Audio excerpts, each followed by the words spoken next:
What is the most difficult part of sales? Dealing with a difficult person. Hey, we all have to deal with difficult people in our life, right? And it is one of the worst part of sales sometimes because how do you close a deal when you have somebody cranky or somebody rude across from you or on the phone with you or trying to close them somewhere? How do you deal with that? Well, I'm going to give you a few tips today. So keep cool, calm, and collected.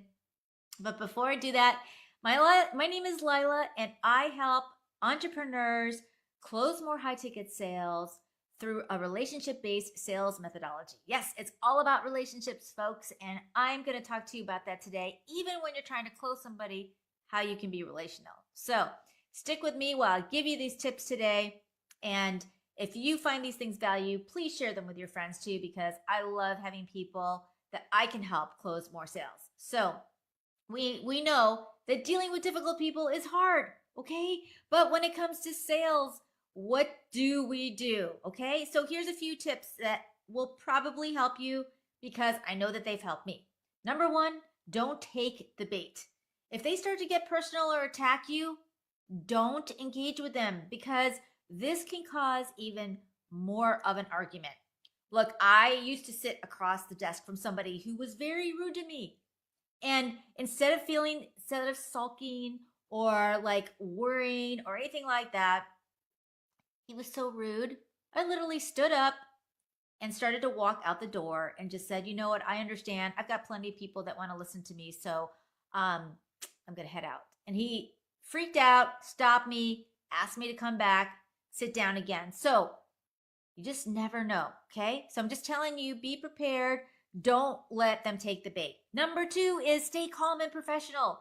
Even when they're rude, you take the high road. Okay. Don't let somebody be like in your face and you be all concerned about everything because even when they're rude like that, you don't want to come back as attacking because look, it's all about your character. You're trying to build a relationship with somebody. I get it. They're rude.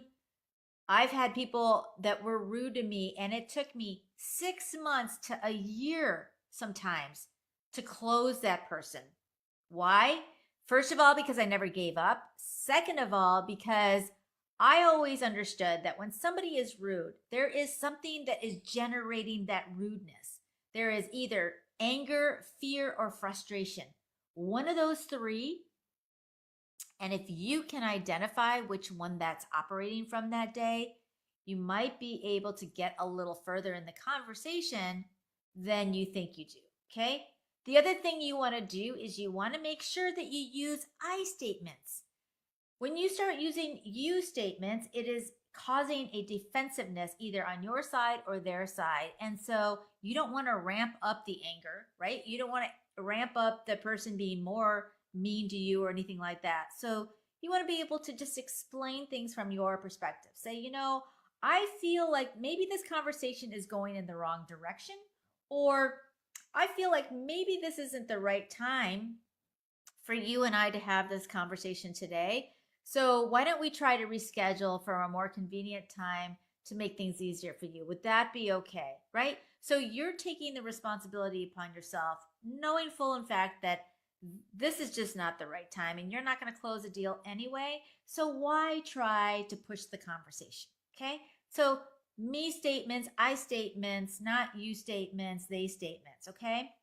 And also, you want to be able to set boundaries and let them know what you're willing to do and what is completely off limits. Okay. You're not going to allow somebody to be rude to you. And what is that word? It's posture, right? When I got up and I left the room, that was posture. That was telling that person, I'm not going to take your crap. I'm not going to let you sit here and be rude to me. So what did I do? I got up. I set my boundary, right? I literally told them that's enough, right? You can say that, but I'm gone. I'm not going to be here to listen to you have that conversation. So setting boundaries, don't be afraid of them, right? People think, oh, I can't do that when I'm dealing with a client or customer. You absolutely can. And it makes you more respectful because you do those things, okay? And last but not least is if you get really stuck, don't know how to deal with something, call up a friend, call up a colleague, call up a boss. How would you have done this? How do you deal with somebody that's like this? They just said this to me and I was like shocked. I don't know how to deal with it. I need to go back and I need to say something, but what do I say, right? So you can role play with people, talk it out with people, how they would deal with a similar situation. Get yourself back in the right mindset and know that you can go back in that door without any fear or any concern, and you can close that sale next time. Because it's not about the first time all the time. If that is how the mood is going, you're probably not going to sell anything anyway, and that's okay. Don't put any pressure on yourself at all, okay? So I hope that you found these tips very informational for you. And if you do, I love when you share things out with your friends and family. If I can help anybody close more sales, share this with your friends. And also, I'm having an upcoming masterclass that's coming up, but I also have a free download on how to keep your clients for life. You get the clients, now what do you do with them? So it's a free download for you. If you want to have that download, say download below and I will make sure that you get that as well. So I hope this brought you a lot of good information, and go out there, crush